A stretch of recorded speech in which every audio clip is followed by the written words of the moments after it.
Guys, we're doing an experiment. Here's Mrs. Karen. Hello.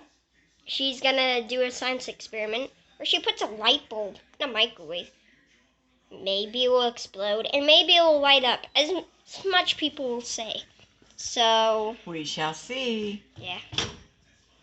Okay, there it goes. It's lying in the microwave. Is it shot?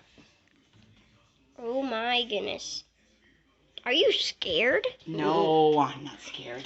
Yes, I am. Okay, I'm closing the door. Here we go. And I'm going to push start.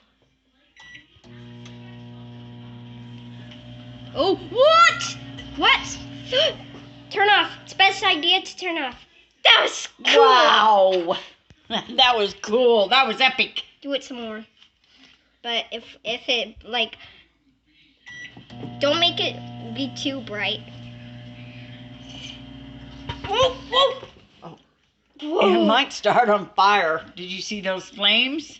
Yeah. I don't think we want to do it again right now. It's hot. Okay. The reason is probably I'm bad at writing. I'm slow at writing, I mean. The electrons might be going back and forth. That's what I think is going on. So anyways, thanks for watching, and we'll see you in the next time. Bye.